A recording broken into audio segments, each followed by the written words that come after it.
batte, mais si je ne remplis pas, une fois il est vide. Et c'est fini. C'est un peu ce qu'on fait avec nos planètes. Puis 1970, c'était le point là. On a plusieurs possibilités, ce qu'on peut faire. Il nous manque une Terre, c'est pour ça qu'Elon Musk va voir s'il trouve quelque chose d'autre. Moi, j'y crois pas tellement. Faut réfléchir, est-ce qu'on peut être un peu la suffisance? Je crois que c'est en français, c'est juste. Hein.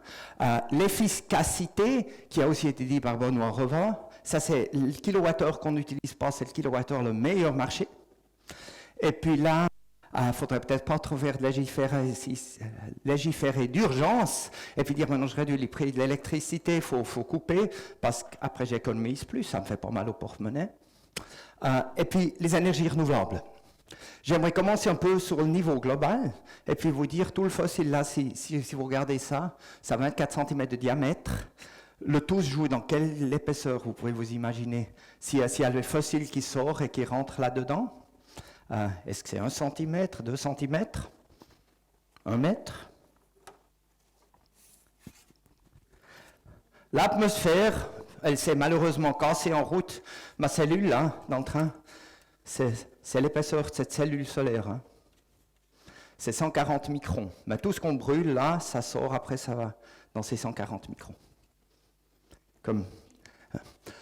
Et puis, où on a un truc, je commence une fois un peu d'abord sur le niveau global, dire où on est au niveau global, et puis notre soif en énergie, il augmente encore toujours. Et si on regarde au niveau global, ici, c'est les différents continents que vous avez. Là, on voit, on a le mazo, là, on a le biofuel, ça c'est OK, ça c'est bois, c'est tout ça. On a l'hydraulique, on a le nucléaire, on a le gaz et puis l'huile. Heureusement, le CO2, ça a diminué en 2020, parce qu'on avait Corona, mais ça, on avait un rebound en 2021. Et puis, ça fait quoi pour nous dans le Valais? Il y a le CO2 qui sort, et puis ça chauffe. Ça chauffe, et puis, cette année, on a réalisé, nous tous, vraiment que ça chauffait vraiment. Et puis, on peut dire, c'est le climat, c'est pas le climat, c'est une année exceptionnelle. Les dernières années, là, vous voyez, au niveau mondial, comment le climat se développe, et puis on voit que si on a le 0 ici, on est en train de monter, on est environ à 0,6, et puis Paris, on aimerait être à 1,5, et puis 1,5 pour nous, pour les Alpes, ça fait environ 4 degrés de différence. Ben, ça chauffe, et puis les soucis qu'on a vraiment, c'est que si on regarde le juillet 22, ça chauffe partout. Dans tous les continents, Antarctique, et puis on a vraiment un réchauffement qui est global. Il y avait des autres années, si on regarde plus dans l'histoire, où vous aviez des temps, où il y avait des points froids, des points chauds. Et puis, c'est une urgence qu'on a, une urgence climatique, et c'est important qu'on réagisse. Ben, où on met la tête dans le sable et on dit, ouais, c'est façon trop tard, moi je suis persuadé, je vais vous dire, il y a des solutions. Et puis pour ça, merci pour votre salon. Et puis c'est pour ça que je me suis réjoui de venir là. C'était un peu, comment on dit, en français, parce que normalement, ma langue maternelle, c'est l'allemand. J'étais un peu petit, ouais. Peut-être je fais une faute. Mais ça chauffe ici. Ça, c'est le glacier du Rhône. Ça a des avantages maintenant, cette année ici, ça chauffe parce que ça remplit l'hydraulique, où ça déborde. Pour le moment. Là, le Valais, il a de la chance avec les glaciers. Le Tessin, il a un peu moins de chance. Et puis, si on regarde le remplissement des barrages, il y a 4 térawattheures d'énergie qui peuvent être stockées en Valais, 4,06. Et puis, aujourd'hui, vous êtes à 3,56. Environ le taux de remplissement, on regarde toujours le gaz en Allemagne, mais le taux de remplissement, là, il est pas mal hein, pour l'hiver. Ben, ça, c'est bon. Et puis ça glisse, parce qu'on a plus d'eau qui vient, puis il y a le permafrost, comme on dit, ouais, qui est en train de se dégeler, qui sont vraiment des challenges qu'on a. Ben, où on peut voir le risque, ou bien on copie nous une fois quelque chose des Chinois, et on dit, bon, le risque, c'est aussi une chance, c'est une opportunité, et puis il faut qu'on la prenne, cette opportunité. Mais si on voit le soif d'énergie, est-ce que le soleil, il peut faire quelque chose, oui ou non? Dans ce slide-là, vous voyez d'un côté les réserves qu'on a de fuel qui sont, comment on dit, finites, il y a une limite une fois où il n'y en a plus. Et puis de l'autre côté, on a les renouvelables. Et puis ici, on a la consommation de 2 terres. Environ 2 terres, il nous faut 2 terres. Et le soleil, si on arrive à le capter, il fait 1500 fois ce qu'on utilise d'énergie. Je ne parle pas d'électricité, mais d'énergie sur cette terre. Si on arrive à capter ça, à y transférer, à y transformer, on a tout ce qu'il nous faut. On a de l'énergie en masse. Ben ça, c'est un de ces points. On a les autres, ça c'est la Ocean Thermal Energy, qui est, si on fait comme des pompes à chaleur dans l'océan, hein, ça c'est la biomasse, c'est l'hydraulique, géothermique, les vagues. Ben ça c'est et puis le vent là en haut, non les vagues elles sont là. Et puis là, ça c'est les mer basse, mer haute, ouais. Les marées, ouais, tout à fait. Ben vous voyez, et puis ça revient chaque année. Ben, ça, c'est vraiment un point à voir. Moi, je vois ça comme grande chance et j'y vois aussi comme chance économique pour des entreprises qui sont là dans ce point-là. Si on regarde ça au niveau global mondial, où on se développe en 2050, ça, c'est ce qui est planifié par l'Agence internationale d'énergie. C'est une réduction de tout ce qui est charbon, tout ce qui est huile. Il y a encore, l'agence, elle compte aussi avec du nucléaire, qu'il y a encore du nucléaire qui reste sur le niveau global. Mais le bleu clair ici, c'est le soleil. Et puis on a le vent. Ben, on voit qu'on a une grande, et tout ce qui était avant, on a plus ou moins ici... si on prend ça, le début du nucléaire, on a un shift complet des fossiles vers le reste. Et puis ça, on est au niveau global, et moi j'étais beaucoup en route, internationalement, et puis ça, moi c'est un espoir, ça. Mais c'est un espoir qui commence à chaque endroit. Qui commence ici, dans la commune de Vétro, en Suisse, ici.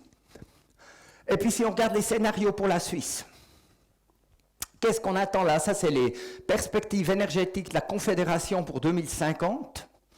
Et puis, je vous ai mis un autre scénario. Ça, c'est le scénario Grossen des Verts libéraux. Il y a aussi le scénario Axpo. Il y a le scénario Alpic. Il y a tous ces scénarios que vous pouvez regarder.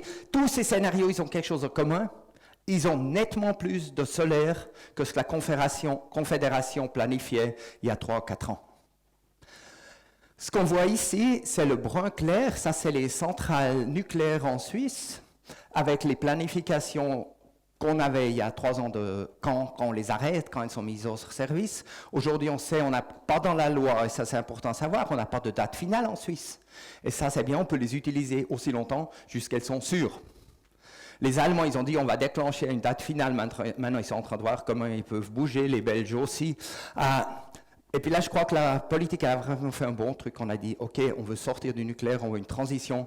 Pour la transition, ce n'est pas des idéologies. Il faut voir comment est-ce qu'on arrive à transférer notre énergie pour qu'on ait un approvisionnement sûr. Bon, ça c'est, vous voyez, ça c'est, les centrales marchent peut-être un peu plus longtemps. Vous avez là le bleu clair, ça c'est les power to gas. Je vous expliquerai un petit peu ça plus tard. Si on regarde en 2050, maintenant une saison, comment est-ce qu'une saison se développe? Vous avez les différentes énergies ici en Suisse renouvelables et on voit par rapport aujourd'hui nettement plus de solaire que ce qu'on a aujourd'hui. Beaucoup plus. Et puis je crois qu'on doit faire encore beaucoup plus que ce qu'il y a dans les transitions énergétiques. Il nous faut les façades, il nous faut les toits, il nous faut les installations alpines. C'est des points qu'on a, et puis on aura encore toujours ici, il y a l'hiver.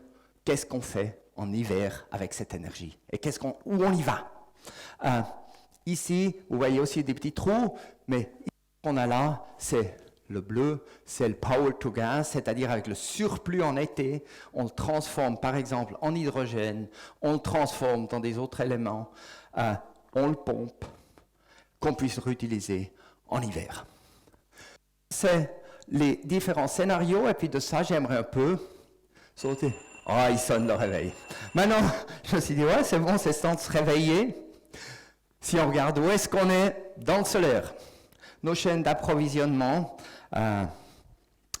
si on regarde, l'Europe était tout devant en solaire jusqu'à environ 2008-2009. On avait tout en Europe. J'étais il y a 2 semaines, j'ai discuté avec un groupe américain du département de l'énergie et puis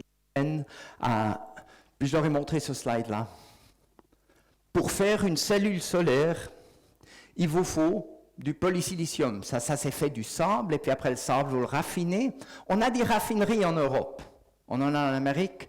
On a Wacker Chemie en Allemagne. On a Hemlock en Amérique. En tout, c'est environ 17% du matériel primaire qu'on peut produire aujourd'hui, qu'on pourrait produire aujourd'hui dans l'Ouest. On a 76% en Chine. Transférer ce matériau primaire en wafer, ou pour faire des puces électroniques, ou pour faire des cellules solaires, il y a 96% en Chine. Si quelqu'un me demande quelle faute tu as fait, j'ai dit en 2005, j'ai pas lu le plan de 5 ans de la Chine. Parce qu'ils ont dit on veut contrôler l'automation, on veut contrôler la médecine, le militaire, les énergies renouvelables. Et puis ils sont sur le meilleur chemin de faire ça. On a la production après d'une cellule active, on a environ 0,2% en Europe, et puis les modules production 1,2%. Mais on a en Suisse, on a beaucoup d'installations. Vous avez vu, il y avait ici un sponsor, Freesons, qui planifie à Vétro de faire une usine pour faire des tuiles solaires. On a Flissom qui fait des cellules en couche mince, Smart Helio qui fait du monitoring, DHP qui recouvre des places de parking.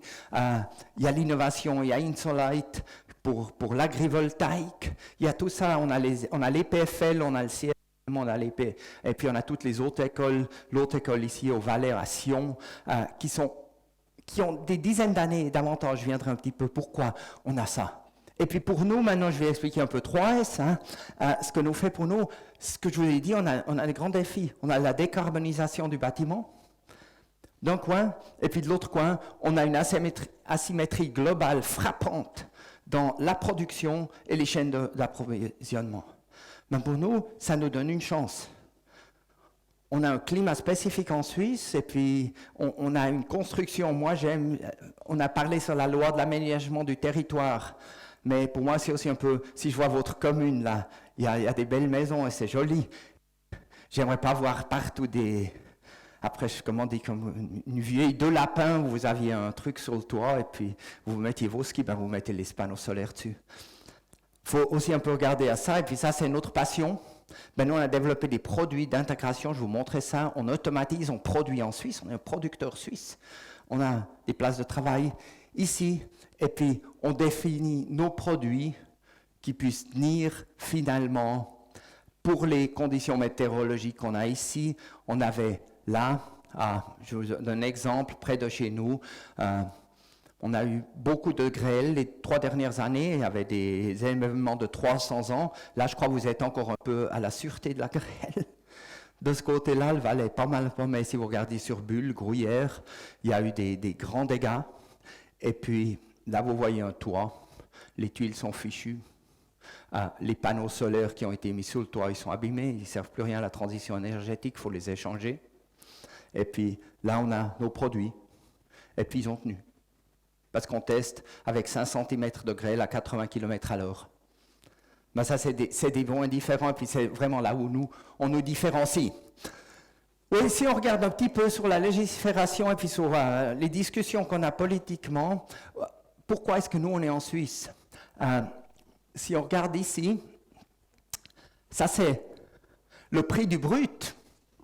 Ceux qui sont un peu plus âgés, ils voient des points, ils disent « Ah ouais, la guerre Irak, ça je me rappelle, le Koweït, je me rappelle les pénuries. » Moi je me rappelle quand j'étais petit, on a une fois pu aller marcher sur l'autoroute parce qu'il n'y avait pas assez de pétrole. C'était trop cher, on avait déjà des crises. Et qu'est-ce qui s'est passé? Le gouvernement, il a dit « Oh, crise, il faut faire une loi. » Et après, la Suisse, elle a commencé en 1976 à dire « On fait le photovoltaïque, ça c'est important. » On fait une loi, et puis on va dans la recherche de la loi, et puis pour faire l'intégration dans le bâtiment. Il y a les premiers réseaux interconnectés d'Europe, ils étaient en Suisse en 1978, le deuxième en 1982. Ils marchent encore toujours. Mont-Soleil a été construit 500 kW par la BKV avant la guerre du Golfe. Premier tour de sol, et là il y a la vidéo qui aurait dû marcher, mais je n'étais pas appuyé assez. Okay. Il y a le premier tour de sol qu'on avait, c'était en 85 en en Suisse. Et puis, on était toujours limité. Qu'est-ce qui se passe? C'est comme ça. En 1996, le gouvernement suisse a décidé de sortir de ça. Il y avait plusieurs entreprises, elles ont disparu. Moi-même, je suis électronicien, mécanicien. Et puis, je suis rentré avant la conférence de Rio, j'ai été en contact et puis j'ai dit mais il faut faire quelque chose, moi je veux faire quelque chose. Et puis il y avait plusieurs entreprises, en Suisse il y en avait 3, les concurrents ils étaient au Japon, en Amérique, parce que ça c'était les 3 pays qui avaient fait quelque chose après la crise du pétrole. Et puis on a construit des installations comme la plus grande façade, elle est à Berne, ou bien la voile solaire, et puis la gare de Morges, qui était couvert déjà dans les années 90. C'est-à-dire, il y a beaucoup d'expérience. En 96, le Conseil fédéral est sorti parce qu'on avait misé sur le gaz et sur le fer. Et puis les subsides sont partis. Les 3 entreprises qui avaient encore en Suisse, elles sont disparues, elles sont rentrées en faillite. Mais ça, c'était de nouveau une chance pour fonder notre entreprise 3S. Et puis on se focalise sur l'intégration du bâtiment, on a continué avec ça. Mais le marché, comme c'était toujours stop and go, on s'arrêtait, on recommençait, puis il n'y avait pas de grand marché suisse, on est devenu vendeur de machines, on a vendu des machines parce qu'il y a les Allemands qui avaient un programme après, gouvernemental pour se développer, et puis on a pu vendre des machines, on a vendu des lignes de production, environ de plusieurs gigawatts, les premiers gigawatts de production, c'est nous qui les avons vendus, avec 3S, on a fusionné en 2010 avec Meyer Burger, et puis depuis 2018, on est nouveau indépendant, et puis aujourd'hui, l'entreprise, elle est à famille, je suis actionnaire majoritaire, on a environ 100 personnes, 110 personnes à Thun, qui travaillent, et puis que vous voyez un peu une ordre de grandeur, on produit environ 15 à 20 bâtiments par jour. Qu'on produit, qu'on installe, et puis notre but, c'est vraiment d'aller dans l'intégration, et puis aussi de voir, pas seulement de mettre l'ajouter, où le panneau il fait uniquement de l'énergie, mais d'aller dans ce point-là. Je vous donne quelques images avant que je continue un petit peu pour que vous ayez des idées. Ça, c'est des écoles, ça, c'est des bâtiments protégés avec en couleur. Et puis là, c'est aussi, vous avez vu, il y a des start-up, je vous ai dit, des entreprises. Et puis, espérons que Frisson, avec eux, ils ont du succès, qu'ils peuvent avoir leur capital, qu'ils peuvent monter leur intérêt. Parce qu'il nous faut tout. Nous devons avoir des différentes solutions, parce que tout ce qu'il y a là derrière, ça, c'est la concurrence. Je dis toujours, c'est les tuiles stupides ou les façades stupides. Ça se fait.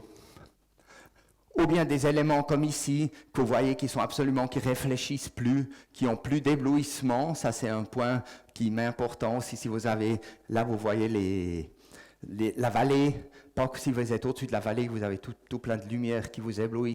Après, que vous êtes en haut et puis vous dites, ça vous plaît pas. Mais ça, c'est de l'innovation en Suisse qui sort des universités. Et puis, on a des chances aussi à développer de la production ici. Parce qu'à la fin, il nous faut, dans le clean tech, il nous faut des places de travail.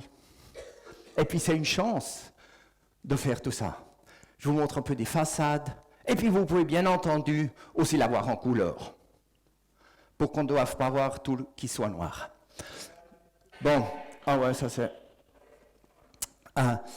Comme producteur ici en Suisse, on doit réfléchir qu'est-ce qu'on peut utiliser nos produits, dans quel domaine. Et puis là, vous voyez l'élément, on teste les balcons, des balustrades solaires. Ben, tout ce que vous avez vu aujourd'hui, c'est produit à Thun, en Suisse. Si on retourne un petit peu dans l'approvisionnement d'énergie et puis solaire, je vous montre ici un exemple d'un bâtiment qui est dans l'Oberland bernois. Je viens d'en recevoir avant un qui est dans le Valais. Ben, si j'avais eu, j'aurais pris celui-là. Là. Vous voyez, le bâtiment, tout le toit qui est recouvert, c'est comme vous avez vu avant, avec 35 kW pic. Il y a une batterie, il y a l'autarcie, elle est à 65% avec le chauffage. Et maintenant, ce qui est intéressant, c'est qu'est-ce qui se passe dans la saison. Si on voit dans la saison ici, vous avez l'injection dans le réseau, vous avez ce que vous utilisez, le total, le brun, c'est un chalet, il est habité à l'année, hein, le brun, ce qui est utilisé, et puis ce qu'on voit ici, ce bâtiment, il est plus ou moins depuis février ici, en 21, jusqu'à novembre 21, il a produit son énergie. Il n'a pas produit d'énergie en décembre et en janvier. Pourquoi? Neige. Il y avait de la neige sur le toit, et puis si le toit il est recouvert de neige, c'est un peu les questions qu'on a. Est-ce qu'il vous faut un arrêt de neige? ou laisser tomber la neige en bas, ça dépend de commune en commune, sécurité en sécurité. Qu'est-ce que vous faites? Ben là, il n'y a rien, et là, il nous faut des solutions. Comment on peut faire ça? Il a une pile, et puis vous voyez ce qu'il a encore, 17 500 km qui étaient inclus avec cette voiture qu'il a utilisée là, en chargeant avec son système.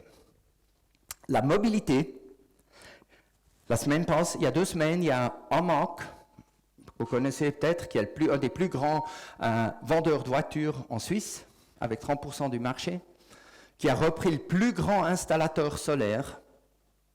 Et puis Amok commence à vendre des systèmes total avec la mobilité, avec le solaire et les voitures. Et puis ils ont dit, imaginez-vous finalement qu'on peut aussi tout à coup transporter de l'énergie avec les voitures. Et puis comme ils voient leur développement des batteries et des voitures, ils comptent, aujourd'hui ils vendent 25% de voitures électriques. Ça augmente très rapidement. S'ils utilisent seulement 10% des piles des voitures, jusqu'en 2035, ils ont l'équivalent de 10 centrales nucléaires. S'ils sortent ces 10% de la voiture et s'ils arrivent à faire ça, ben ça c'est un stockage à ne pas sous-estimer la mobilité. Bon, mais je me demande, il faut vraiment des piles partout? Comment passons-nous l'hiver? J'aimerais vous montrer une autre installation. Maintenant, une installation qui est un peu plus bas. Une maison individuelle, cette petite maison. Elle a tous les côtés. Elle a le toit qui est recouvert dans le solaire. Du côté nord, du côté ouest et du côté sud. On voit là la production solaire. C'est de nouveau le rouge. On voit ce qu'ils ont pris, c'est le bleu clair. Là, ce qu'ils utilisent. Et puis on voit que même depuis environ, ça commence ici au mois de septembre, et puis l'année, vous voyez là, ils ont produit nettement plus de ce qu'ils ont utilisé. Le vert, c'est Gesamtverbrauch, c'est tout ce qu'ils ont utilisé, mais ils produisent beaucoup plus que tout ce qu'ils font. Ils injectent beaucoup dans le réseau, ils n'ont pas de piles. Mais ce qui est intéressant, c'est que même en décembre, ils ne font pas grand-chose, mais novembre, ils produisent quand même environ 25% de ce qu'ils utilisent, et puis au mois de février, ils sont nouveau positifs. C'est-à-dire les installations dans le bas, ici en vallée dans le bas, elles produisent aussi en hiver. Beaucoup moins, mais imaginez-vous que ce soit matériel de construction et vous faites tous vos toits comme ça. Vous pouvez les arrêter si vous en avez trop. Ou on fait avec cette énergie en été, vous la pompez, ou bien vous combinez et puis vous faites de l'hydrogène pour stocker en hiver, et puis ça, c'est ce qui était dans le scénario Grossen. Ou, bien entendu, on combine avec les installations alpines. Et là, le Valais, il a une énorme chance, et je trouve super, vous venez exactement dans le bon moment avec les 2 installations planifiées, la plus petite, qui est Gondo Solar, et puis Grinjols, qui est la plus grande installation. Ben là, vous n'avez pas seulement le château d'eau, mais vous pouvez venir la pile de la Suisse et la pile de l'Europe. Et puis, c'est clair, il va falloir augmenter, parce que les glaciers ils vont fondre, il faut réfléchir qu'est-ce qu'on fait dans 20 ans quand il n'y a plus de glaciers.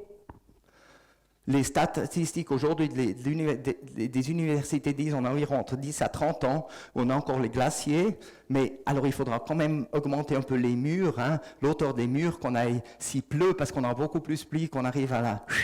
Si ça vient en été, on la pompe, on la pompe et on monte là-dedans. Ben là, il y a des chances. Nous, ici, on a déjà fait ça, c'était à Bettmerhorn, des installations bifaciales qu'on a testées, on a vu qu'est-ce qui se passait, qu'est-ce qui ne se passait pas. Ça, c'était il y a environ 6-7 ans qu'on a utilisé sur ça. On avait 30% de plus de rendement qu'en plaine.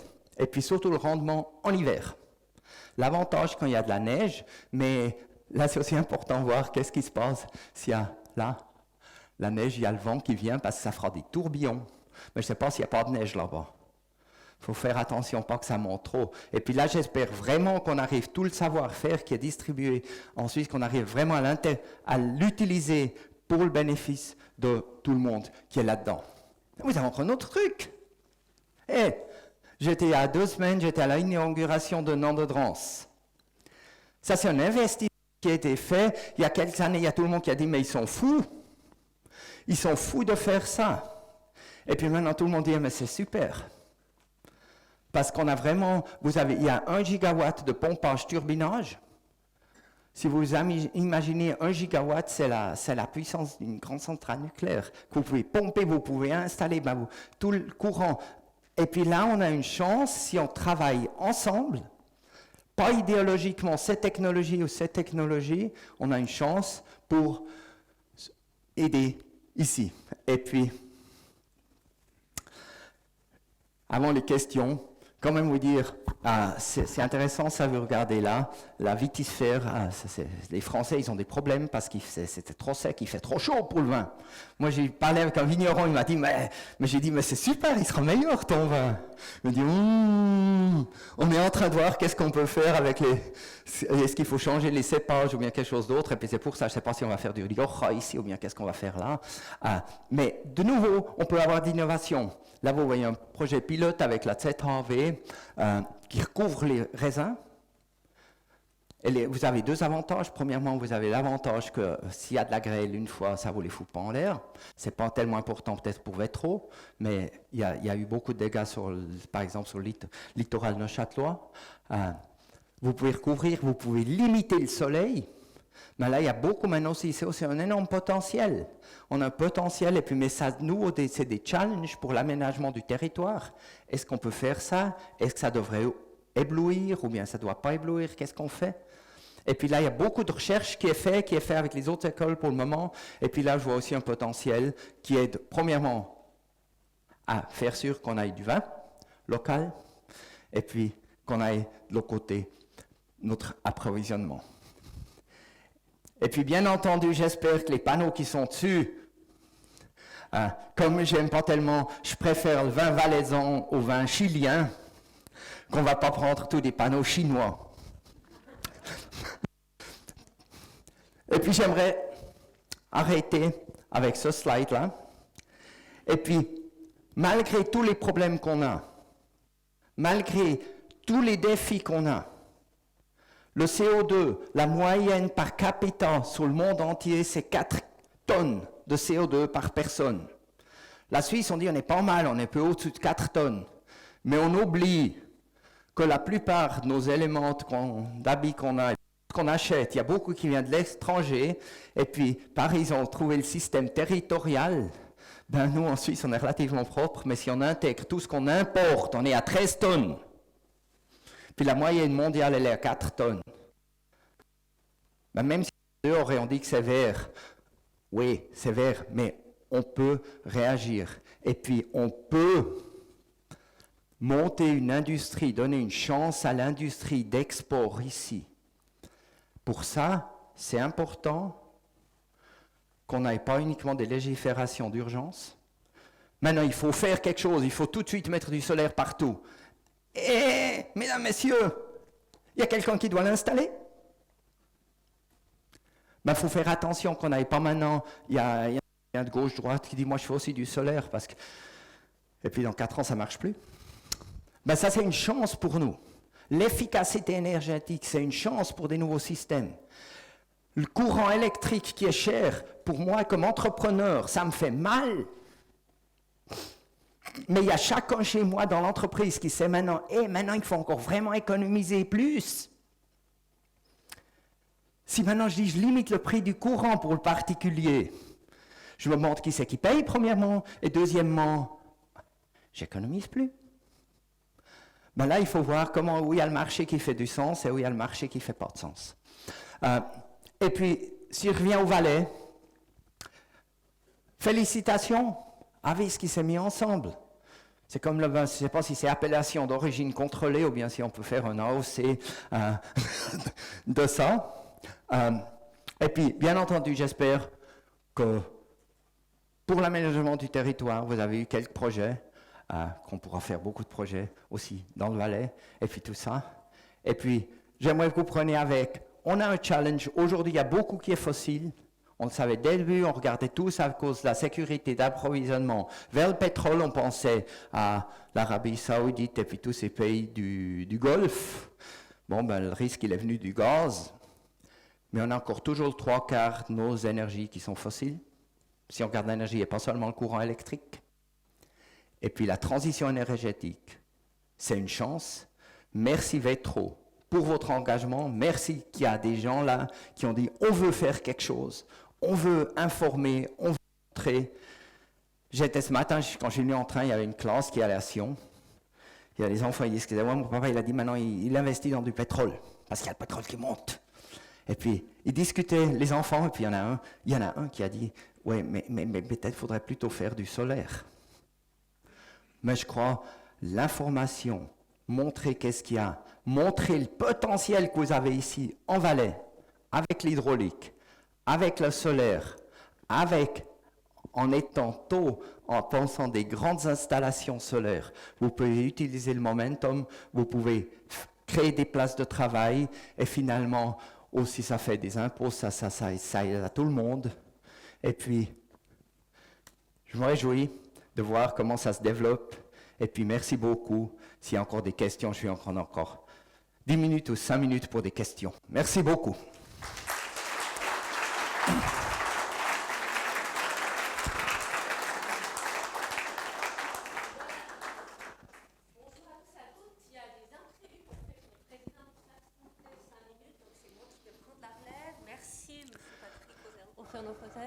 Et donc, on ouvre la discussion. Vous m'entendez? Non? Oui, oui. Alors, les questions, et je viendrai près de vous pour prendre les questions. Donc, qui commence? C'est toujours le premier, c'est plus difficile, donc n'hésitez pas.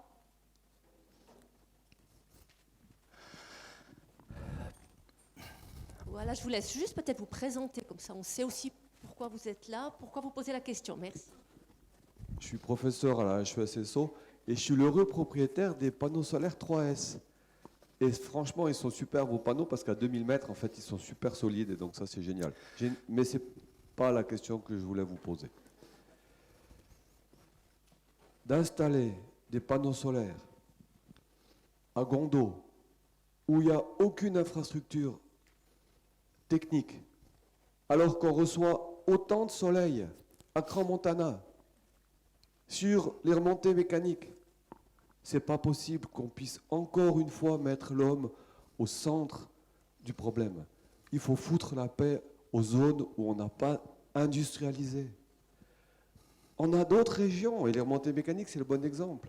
Je voulais avoir votre avis là-dessus.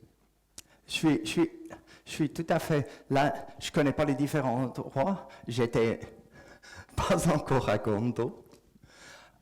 Mais je crois que c'est important qu'il nous faut regarder tous les potentiels qu'il y a. Et puis, bien entendu, je ne suis pas valaisan, je ne peux pas vous dire où il faut faire ça. Mais ça, c'est vous qui savez. J'ai une fois proposé dans le canton Berne la GEMI. Parce que la GEMI, on a déjà tous les trucs qui passent là-dedans. Et puis, ce qui est important, les gens, ils discutent toujours des panneaux solaires. Ils demandent qu'est-ce qui coûte le panneau solaire. Mais le plus grand truc, c'est de faire toute l'infrastructure. C'est comme si vous construisez une digue hydraulique. Et puis ça, c'était passionnant, voire non de Drance. Hein.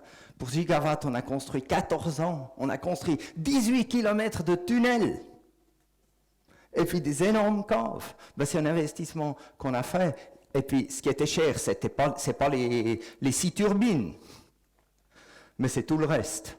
Et puis dans le solaire, ce sera la même chose. Ben, moi, je suis ouvert à toutes les discussions là. Et puis, c'est pas moi à dire... Nous, on est dans un peu un autre marché. Ce que nous, on offre, c'est qu'on dit, et nos expériences qu'on a fait sur Petit Cervin, Dents Blanches, où on a aussi eu des problèmes, parce qu'il y avait tout à coup, il y a des énormes irradiations, il y a des énormes courants. Et puis les panneaux, la technologie des panneaux se développe. C'est des nouveaux matériaux. Et puis comme vous avez vu, il y a le 96% aujourd'hui qui vient de Chine. Ben là, c'est important. Nous, on a des matériaux qui viennent de Chine, mais on a des personnes en Chine qui vont contrôler ce qu'il y a. Et puis là, je crois qu'on doit vraiment ouvrir la discussion. Et puis ça c'est important. Mais je ne sais pas si c'est peut-être la commune qui a dit « moi, je ne veux pas », et puis l'autre commune, elle a dit qu'elle veut. Et puis peut-être ça fait du sens de construire là où il n'y a pas trop de neige. Ou bien, la neige, elle est bonne pour la réflexion. D'un côté, mais de l'autre côté, il faut peut-être mettre les panneaux plus haut, après vous avez le vent. Ben, c'est pas tout à fait. Puis, vous êtes bien placé là, dans l'autre école pour y donner ces points. Mais ça, c'est l'aménagement du territoire, et puis ça, c'est votre discussion. Merci beaucoup pour la question. D'autres, oui, là, D'autres questions? madame?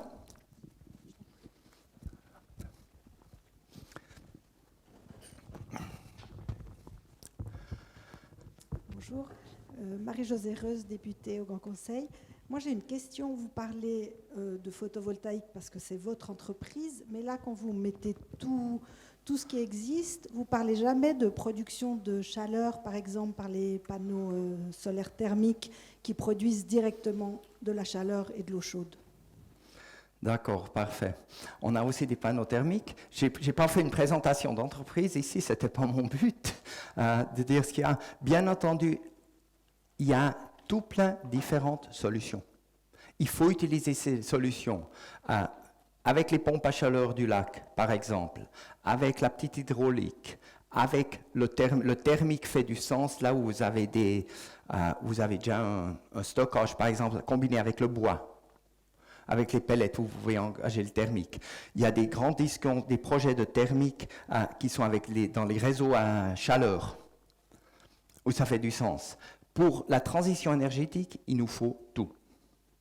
Ça, c'est les différents points. Et puis, ça, j'aimerais dire, ça, c'est une chance qu'il y a. Et puis, finalement, il faut voir qu'est-ce qui est la bonne solution. Il n'y a pas une solution qui va pour tout.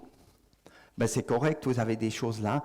Je ne suis pas rentré sur les pompes à chaleur, je ne suis pas rentré sur le kilowatt qu'on économise, sur tous les contrôles, où je suis persuadé qu'il y a chacun de nous qui peut économiser. Et puis à la fin, c'est une question de ressources, pas seulement de l'énergie, mais tout ce qu'on utilise. Si vous regardez comme entreprise, pour nous c'est important, dès le début on a dit on fait des consignes qui reviennent, où nos panneaux sont dedans, on les reprend en bois. Tout le monde disait ouais, c'est beaucoup plus cher, mais aujourd'hui il y a le bois qui est tellement cher, ben on profite. Mais je crois qu'il faut vraiment économiser les ressources. Et puis ça c'est aussi dans notre intérêt, finalement c'est un intérêt financier. Et puis il faut voir, ça fait du sens. On est de nouveau à un endroit de faire une installation solaire à un endroit. Est-ce qu'il me faut une route? Il me faut ça, il me faut ça. Ben ça, c'est toujours un pour et contre. Et il n'y a pas quelque chose qui n'a pas d'inconvénient. Ça, c'est le deuxième point. Chaque kilowattheure qu'on utilise, il a un inconvénient à un endroit ou à un autre. Et puis là, je crois qu'il faut vraiment un peu déidéologiser, ou bien je ne sais pas comment on dit ça en français, l'un contre l'autre, c'est un avec l'autre. Aussi la biomasse. Il y a, si vous regardez dans les sources de l'Agence internationale d'énergie, ils ont encore toujours un reste de fossiles qui fonctionnent avec le CSS Carbon Capture. On veut y mettre dedans. Il y a Climeworks, entreprise suisse qui sort de l'EPFZ, qui fait maintenant en Islande le premier truc où ils ressortent du CO2 de l'air parce qu'on devra ressortir du CO2 et puis le cristalliser en basalte et puis qui font ça. Ben, merci pour votre commentaire par rapport au thermique. Voilà, d'autres questions, d'autres remarques? Oui. Corinne Carr, conseillère communale sur Montnoble et députée au Grand Conseil valaisan. Vous entendez? Oui, parfait. Moi, je voulais rebondir déjà sur ce qu'a dit le professeur. C'est ça? Professeur. Je trouve ça tout à fait pertinent et puis c'est une grosse question d'aménagement du territoire. Alors, vous n'êtes pas directement concerné, mais par rapport à votre présentation, c'est vrai que de montrer qu'il faut mettre des panneaux sur tous les alpages valaisans, parce qu'effectivement, je pense qu'en termes d'efficience énergétique, c'est le top. Mais en termes d'aménagement du territoire et puis de maintien de la biodiversité de l'environnement, on retombe quelques années en arrière, très très longtemps en arrière. Et puis l'autre remarque que je voulais faire, c'est par rapport à tout ce qu'on est en train de mettre en place maintenant en période de crise. Tout le monde s'affole dans tous les sens. Moi, j'ai juste souci qu'on fasse des choix qui soient quand même pas forcément très pertinents par rapport au futur. Il faudrait peut-être juste qu'on calme un tout petit peu le jeu pour essayer d'envisager des solutions qui soient vraiment durables sur le long terme, parce que ça a été dit ce matin aussi, on travaille pour nos enfants, parce que c'est eux qui hériteront de tout ça. Donc juste là, tout le monde s'affole à juste titre, parce qu'on paye l'énergie plus cher, mais juste réfléchir un petit peu aux solutions qu'on souhaite trouver pour que ça soit vraiment durable sur le long terme. Et puis le but là, c'est aussi de s'affranchir de l'étranger. Puis quand vous montrez que 96% de la matière première utilisée pour les panneaux solaires viennent d'un pays dont Bref, la Chine, voilà. Moi, ça me fait un petit peu souci parce que du coup, on sera moins dépendant par rapport à des pays, d'autres pays, mais on se met dépendant sur un pays qui est quand même un petit peu problématique. Voilà. Bon, Merci. j'essaie, merci beaucoup pour votre commentaire. J'essaie de prendre 2 points. Premièrement, il y a un point, si le panneau, une fois il est installé, égal d'eau, il vient, il fait du courant électrique. C'est-à-dire, il faut, parce qu'on a le soleil. Hein. Deuxième point, ça c'est un choix politique qu'il faut faire, et puis où il y a des grandes discussions en Europe. Aussi en Suisse, il y a un programme où l'Europe veut reprendre, parce qu'on a encore le savoir-faire, on l'a encore théoriquement en Europe, mais on est confronté à un système, c'est une question de puissance à la fin, qui contrôle l'énergie. C'est-à-dire, et puis là, mon vœu à la Suisse, c'est la Suisse a dit oui, nous on est aussi là, on supporte ce programme européen avec la recherche. Mais je dis, messieurs, dames, si on a uniquement de la recherche, c'est bien beau, mais il nous faut des postes de travail. Et puis ça, c'est un risque qu'on a, nous, comme entrepreneurs ici en Suisse. C'est tout à coup on dit, ouais, j'ai été offert en Italie, ils disent, ouais, on vous paye ça, on vous paye ça, on vous paye ça. Mais moi, je suis né en Suisse, je suis suisse, j'ai mes enfants qui sont là, j'aimerais qu'ils aient des postes de travail. Ça, c'est le premier point. Mais le panneau qui est de Chine, il fait aussi du courant électrique, ce n'est pas tellement grave comme le gaz, parce que le gaz, il vient plus, vous n'avez plus d'énergie le jour après.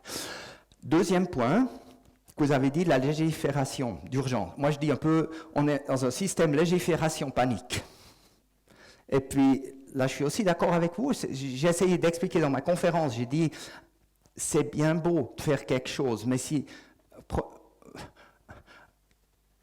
C'est stupide, j'étais au Moss, canton de Vaud, j'ai vu un nouveau chalet fantastique, ils ont fait le minimum qui est requis par la loi, par la MEPEC, il y a un toit sud, il y a 10 panneaux. Ça c'est stupide, parce que ce toit, il est perdu pour du thermique, il est perdu pour du solaire, pour tout ça, et l'architecte qui a dit, je fais le minimum, je dois mettre là, c'est la loi. Mais la question, quelles sont les lois qui font du sens et lesquelles ne font pas du sens? Mais ce qui est pour moi, impossible à voir, c'est qu'on fait des nouveaux toits en tuiles qui seraient idéaux pour du solaire intégré. Là, moi, je ne suis pas politicien, ce n'est pas moi qui dois faire la loi. Mais je crois que ça, c'est très, très important, parce que si on regarde pourquoi est-ce que l'Europe, qui était au point de la production solaire, n'est plus au point de la production solaire, c'est exactement parce qu'on avait des pics. Maintenant, il faut faire urgemment ça. Le problème, il est là, et puis la crise climatique va nous prendre pendant des décennies, ça va nous occuper. Mais on doit vraiment faire aussi quelque chose qui soit stable pour l'investissement. J'ai discuté avec une chef d'une grande caisse de pension qui me dit maintenant les Allemands, ils limitent le prix du courant électrique, mais ils disent, mais attention, maintenant nous, on commence à faire du bénéfice sur ça. Mais on ne peut plus planifier.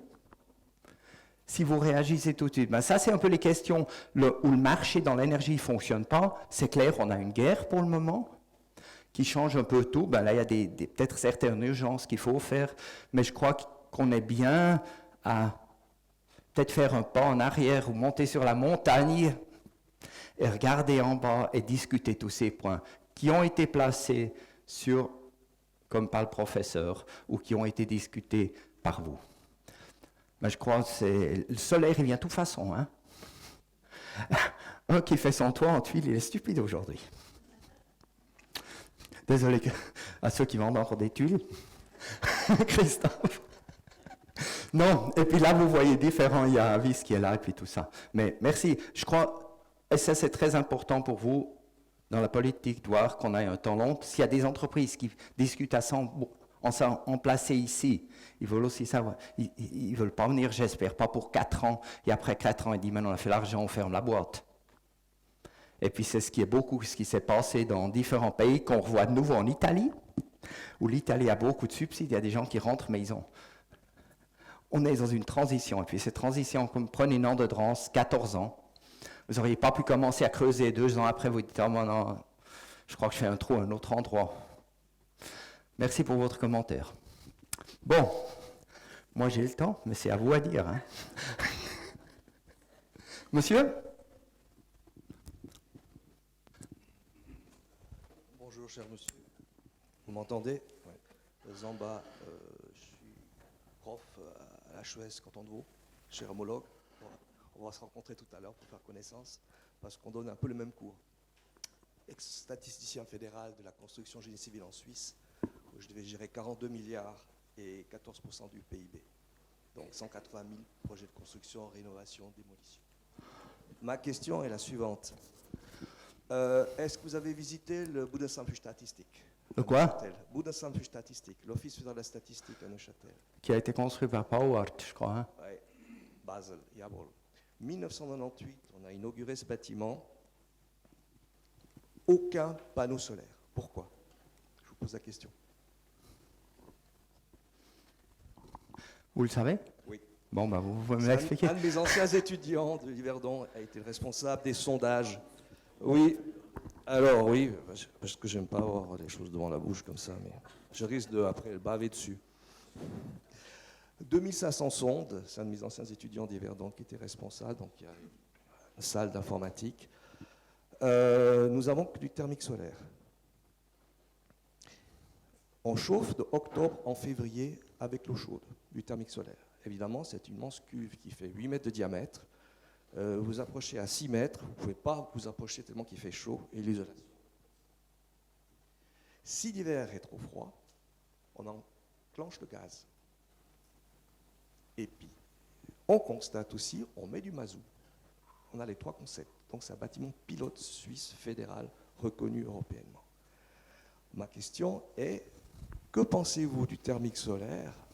Parce que ce fameux corps noir que les PFL a développé il y a déjà quelques années en arrière est très efficient. Ce corps noir. Alors, vous êtes un spécialiste, je vous pose la question. Première question. Deuxième question, je pense que le public a tous dans la bouche, c'est combien ça coûte?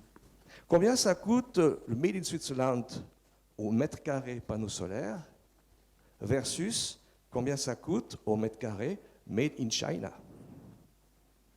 Troisième question, vous avez bien relevé le problème que nous avons du silicium en Europe et que l'Occident est capable de produire ce que fait la Chine. Mais combien ça va coûter dans combien d'années?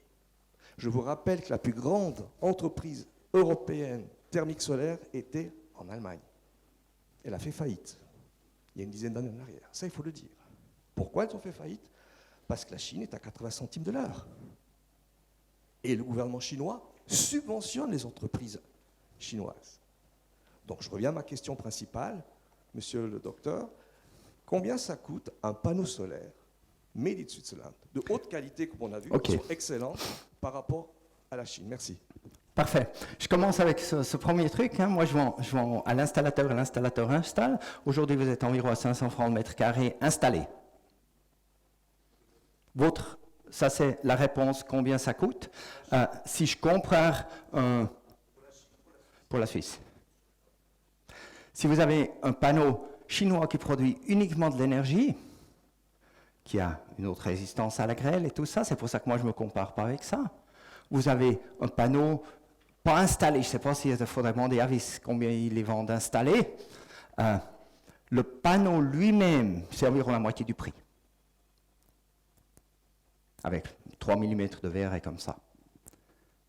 Mais la question c'est, dans le système, et puis combien ça coûte dans le système installé, si on prend tous ces points, comme la grêle que j'ai mis par exemple, où il y a maintenant une première assurance cantonale qui a décidé de faire des différentes primes suivant quelle résistance grêle que vous avez pour un système de toiture dans les zones rouges.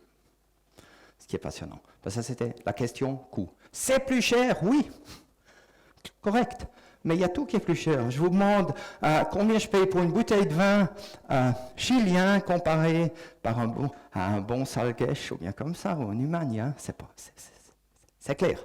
La main-d'œuvre, elle est aussi plus chère. Là. La transition énergétique, elle va nous coûter. C'est clair. Mais, est-ce qu'on veut aussi avoir... Est-ce qu'on veut avoir une production en Europe, oui ou non? Moi, j'espère oui. Parce que c'est critique. Pour l'approvisionnement et la sécurité, il y a des pays qui ont très bien réalisé, l'Inde par exemple, l'Amérique qui a dit maintenant, et on est critique, et ce n'est pas uniquement pour le solaire, j'ai discuté avec un journaliste, je lui ai dit, on ne va plus faire notre téléconférence parce que les chips, ils viennent aussi de Chine. Ben, c'est la question, est-ce qu'on a une continentalisation ou bien, moi je suis pour un marché ouvert, mais je suis pour un marché ouvert équitable, c'est-à-dire, vous avez dit, c'est massivement subsidié. Oui, qu'est-ce qu'on fait dans les appels d'offres publiques, par exemple? Est-ce qu'on dit, ouais, bon, je prends celui-là, il est le meilleur marché, parce que... Et puis les subsides, je m'en fous. Hein. Mais ça, c'est toutes des questions plus ou moins éthiques et des questions qui doivent être résolues au niveau européen et politique. Deuxième point, le solaire thermique, comme vous savez, il y a Yen Joppetorf qui fait des grands collecteurs. C'est super, et puis je suis nous au point. Je vous dis pas c'est ça ou c'est ça. Ben, la question, qu'est-ce qu'on pourrait faire là au Bundesamt für Statistik pour éliminer le mazo qui est encore utilisé? Et c'est... Ah bon? Ok. Qui ont été faites. Ben, il n'y a pas une solution qui va pour tout. Maintenant, on va dire si on va en rénovation, par exemple. Parce que si je garde maintenant, nous, comme entreprise, on garde les deux. On a du thermique photovoltaïque et on avait du combiné. Le combiné, pour le moment, ça, c'est l'hybride. On ne fait plus passer relativement cher dans l'installation de systèmes. Le thermique, on voit que ça fait... Maintenant, il est relativement bas. Mais ça va venir. Il faut pas une solution. Il y a plusieurs solutions. Et ça, c'est l'innovation. Et puis, finalement... c'est le marché aussi qui va décider qu'est-ce qui se passe s'il n'y a pas trop d'intervention. Comme ça, je suis contre des dogmes technologiques.